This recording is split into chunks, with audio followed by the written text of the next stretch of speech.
Magpapaload na naman ako ng EasyTrip RFID. So, nandito ako sa Mercury, EasyTrip RFID. Ayan. So, ipoproceed ko na yung account number. Enter account number. So, account number, pipindutin mo daw. Dito makikita sa iyong, ayan, kailangan dala-dala mo yung card mo bago ka magpa-load. So, itatype na natin ang account number. I-reveal lang natin, huwag natin i-reveal yung number sa 54. Yan, basta type nyo lang yung account number nyo na makikita nyo sa EasyTip nyo. So, EasyTip to ito ngayon mga guys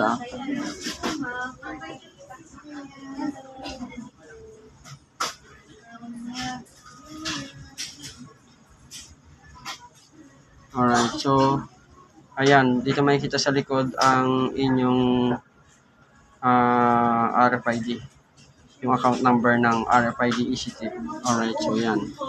Pinindot ko na, i-double check ko, 5,000.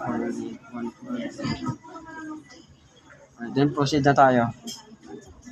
Yan, proceed. So, sabi niya, enter amount to be paid. So, lalagay ko 1,000 muna. Ay, 1,000. Then, proceed. Right? Proceed, 1,000. Total amount to be paid will be 1,000. Do you want to continue? Yes. And then, type ko na yung cellphone number. Alright, cellphone number ko ilalagay ko.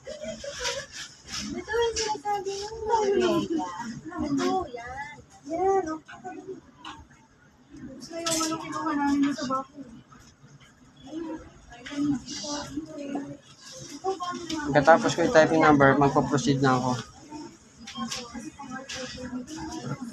Service unavailable. So, ulitin natin.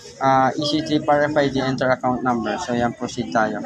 Ay, account number pala. So, kailangan natin ilagay.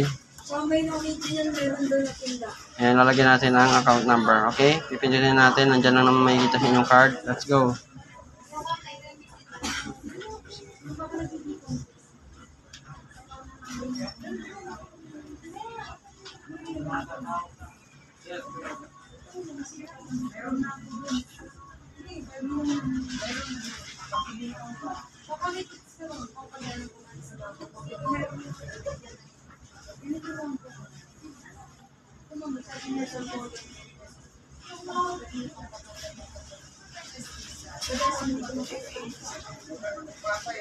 So, ito na.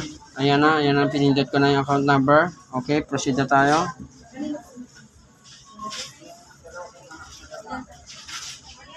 Pipindutin ko na 1,000. Ayan, 1,000. Then, proceed. Total amount to be paid will be 1,008. Do you want to continue? Yes. Ayan. Cellphone number. Type mo cellphone number.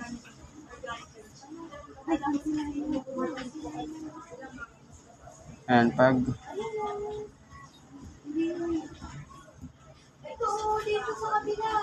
then proceed, pagka-type ng cellphone number, proceed. Alright, so okay na. Nandiyan lang kadali. Ayan, so sana nagkaroon naman kayo ng idea kung paano mag-load ng EasyTrip RFID. Okay?